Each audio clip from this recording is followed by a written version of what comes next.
नमस्कार, आप देख रहे हैं 4 PM बिहार और मैं हूं अभिषेक मिश्रा। जेडीयू के राज्यसभा सांसद और राज्यसभा के उपसभापति हरिवंश की बात एक बार फिर करेंगे।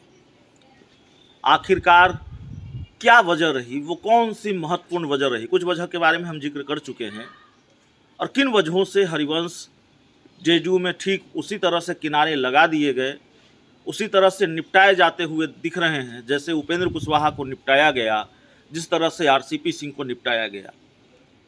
उपेंद्र कुशवाहा और आरसीपी सिंह दोनों को जेडीयू से निकाला नहीं गया, दोनों ने जेडीयू छोड़ी, लेकिन जेडीयू छोड़ने के अलावा इनके पास कोई रास्ता रखा नहीं गया, कोई विकल्प नहीं था और बड़े बेआबरू होकर तेरे कूचे से हम निकले वाली स्थिति रही और उपेंद्र कुशवाहा और आरसीपी सिंह को आखिरकार जेडीयू छोड़ना पड़ा।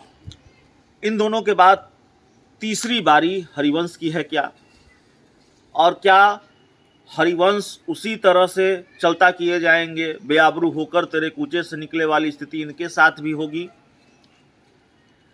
इसकी चर्चा तेज हो चली है और आज हम हरिवंश की बात फिर क्यों कर रहे हैं वो हम आपको बताएंगे। दरअसल आज जब हम हरिवंश की बात कर रहे हैं तो हम उन कारणों के पीछे भी जाना चाहेंगे, उन 3 कारणों पर चर्चा करेंगे जिसकी वजह से नीतीश कुमार और हरिवंश के बीच दूरियां लगातार बढ़ती गई और स्थिति अब यहाँ तक आ गई है कि हरिवंश जेडीयू से अब चलता कर दिए जाएं कि तब चलता कर दिए जाएं, या हरिवंश को जेडीयू अब छोड़ना पड़ जाए कि तब छोड़ना पड़ जाए, कहा नहीं जा सकता। अब तब वाली स्थिति है।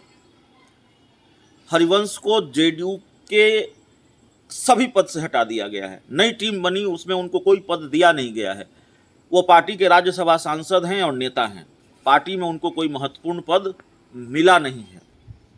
तो जाहिर तौर पर, और ललन सिंह ने साफ तौर पर कह दिया, जेडीयू के राष्ट्रीय अध्यक्ष ललन सिंह के इस बयान के बाद कि हरिवंश बुलाने के बाद भी पार्टी की बैठकों में नहीं आते, संसदीय बोर्ड की बैठक में नहीं आते जब सत्र चलता है तो, और हो सकता है प्रधानमंत्री नरेंद्र मोदी ने उनको मना किया है, कुछ बचा नहीं कहने के लिए।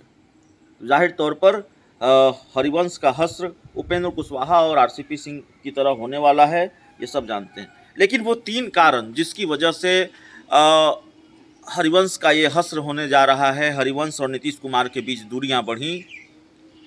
पहला कारण ये है कि जब बिहार में महागठबंधन की सरकार बनी एक साल पहले, नीतीश कुमार ने बीजेपी का साथ छोड़ा और रातों रात महागठबंधन की सरकार बिहार में बनाई, तो हरिवंश ने सभापति के पद से इस्तीफा नहीं दिया, राज्यसभा के उपसभापति के पद से इस्तीफा नहीं दिया।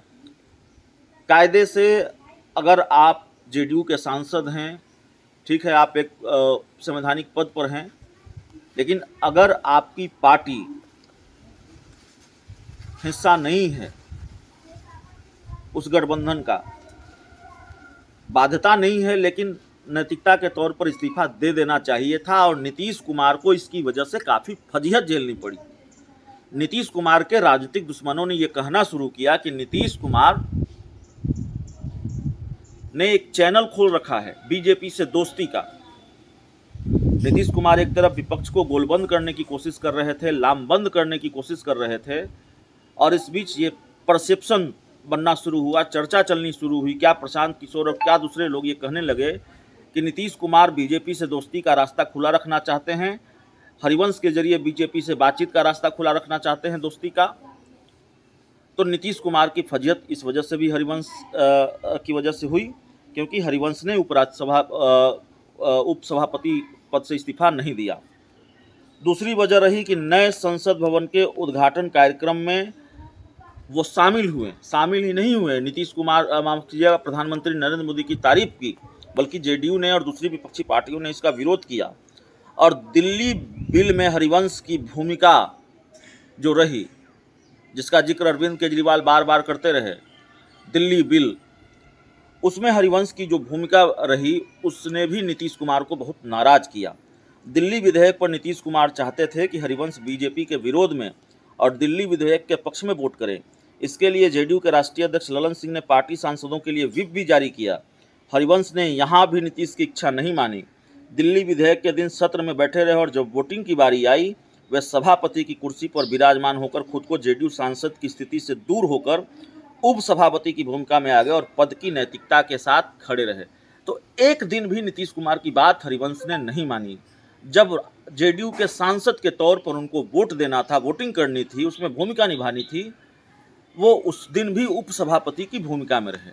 ये वो वजह है जिसकी वजह से नीतीश कुमार नाराज नहीं कहेंगे, नीतीश कुमार और हरिवंश का रिश्ता तकरीबन टूट चुका है और अब हरिवंश की जेडीयू से विदाई तय है। अब हरिवंश खुद चले जाएं और जेडीयू चाहती है, ललन सिंह चाहते हैं, नीतीश कुमार चाहते हैं कि खुद चले जाएं, जैसे आरसीपी सिंह और उपेंद्र कुशवाहा चले गए, या हरिवंश को हटाया जाता है, ये देखना भी बड़ा दिलचस्प होगा। बहुत बहुत धन्यवाद।